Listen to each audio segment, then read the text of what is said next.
Program ini pada khususnya untuk di anak-anak di kawasan Dun Hulu Kinta, sebab saya jaga zon Hulu Kinta.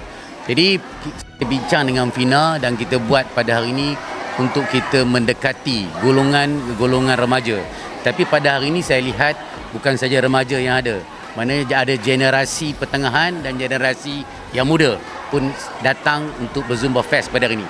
Yang paling pentingnya saya nak mengajak diorang ni dari segi komuniti itu tersebut yang untuk kita menjaga kesihatan. Kita ni bila kita dah berumur, pengakhiran kehidupan kita ni yang paling penting kesihatan.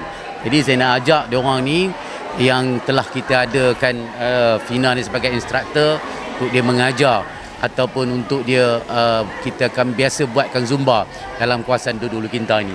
Jadi hari ini terbukti yang hadir kebanyakannya semua dalam kawasan di Dun Hulu Kinta dan Meru. Jadi pada hari ini kita juga ada sahabat saya, saudara Datuk Gaddafi, dia juga ada menjual minuman kesihatan. Jadi kita dapatkan konsep ini, yang paling pentingnya kita nak menjaga kesihatan. Kita next time kalau selepas Hari Raya kita akan buat di Dewan Bandar Baru Tambun. Besar sikit lah, maknanya kita boleh muat di dalam Dewan tu, kalau hari ini lebih kurang dalam 200 orang, Dewan tu boleh muat dalam 500 orang. So kita boleh buat di situ. Saya nak mengajak anak muda, hari ini terbukti yang ramai adalah wanita. Maknanya saya nak mengajak anak muda bukan saja ideologi politik yang berbeza, tapi yang paling pentingnya saya nak mengajak orang untuk gaya hidup sihat yang kita akan buat ni. Zumba ni kita akan jadikan trend 3 bulan sekali ke. Dia boleh kita panggil orang yang berumur pun boleh datang. Tak ada masalah. Untuk program ni terlampau banyak faedah dan manfaat yang kita dapat, dan kita juga dapat tarik crowd daripada level umur muda dan level daripada yang berusia lah.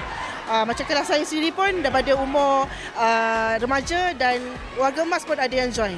So terima kasihlah pada Tok Lan yang anjurkan program ni, dan harap lepas ni akan buat lagi. Saya sangat suka program macam ni, anjuran daripada Tok Lan. Saya rasa program macam ni memang perlu adakan lebih banyak lagi supaya anak-anak muda di luar sana lebih sihat dan kita boleh jaga kesihatan kita sama-sama.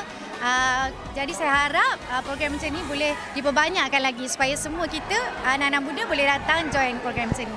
Saya dah setahun dah join Zumba ni. So far Zumba ni satu sukan yang, dia bukan sukan, dia macam satu senaman yang aktifkan otak, badan semua. So saya harap aktiviti macam ni akan diteruskanlah kat mana-mana pun. Even orang tua ke orang muda pun boleh join. Dia sangat baguslah untuk kita pada. Saya harap anak muda pun akan turut serta, tak kisah muda tua pun boleh join. Okey.